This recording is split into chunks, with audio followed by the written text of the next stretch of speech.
ประธานประเทศแห่งสาธารณรัฐประชาธิปไตยประชาชนลาวต้อนรับคณะผู้แทนขั้นสูงองค์การอัยการสูงสุดแห่งสหพันธ์รัสเซียเข้าเยี่ยมคำนับ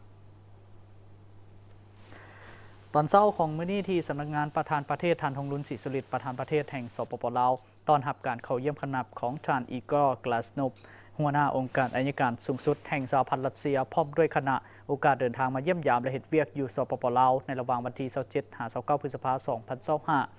โอกาสนี้ทางประธานประเทศแห่งสปป.ลาวก็ได้แสดงความต้อนรับอย่างอบอุ่นและตีราคาสูงต่อการเดินทางมาเยี่ยมยามลาวของคณะผู้แทนขั้นสูงองค์การอัยการสูงสุดแห่งสหพันธ์รัสเซียในครั้งนี้ซึ่งเป็นการเสริมขยายสายพัวพันการร่วมมือระหว่างสปป.ลาวและสหพันธ์รัสเซียที่มีมาแต่ดนนั่นให้นับมือแน่นแฟ้นโดยเฉพาะการร่วมมือระหว่างองค์การอัยการองค์การสูงสุดแห่งสหพันธ์รัสเซียและองค์การอัยการประชาชนแห่งสปป.ลาวซึ่งในตอนหน้านี้จะเพิ่มทวีแลกเปลี่ยนเยี่ยมยามคณะผู้แทนขั้นสูงซึ่งกันและกันแลกเปลี่ยนคณะผู้แทนทางด้านวิชาการเพื่อถอดถอนบทเรียนในเวียกงานการต้านอาชญากรรมข้ามชาติที่มีการจัดตั้งหัวมือทางอาญา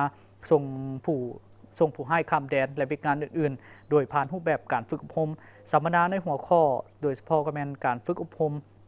พนักงานอัยการลาวอยู่รัสเซียแลกเปลี่ยนข้อมูลข่าวสารและสนองข้อมูลเกี่ยวกับกฎหมายนิติกรรมและวารสารที่ติดพันกับเวียกงานอัยการเพื่อเป็นพื้นฐานให้แก่การร่วมมือการค้นคว้าและนำไส้เข้าในการปฏิบัติหน้าที่เวียกงานวิชาเฉพาะโดยผ่านสถาบันค้นคว้าและฝึกอบรมอัยการของ2ประเทศซึ่งเป็นขีดหมายสำคัญที่เฮ็ดให้เวียกงานอัยการของ2ประเทศได้รับการพัฒนานับเกิดดอกออกผลและปรากฏผลเป็นจริงเทื่อละก้าว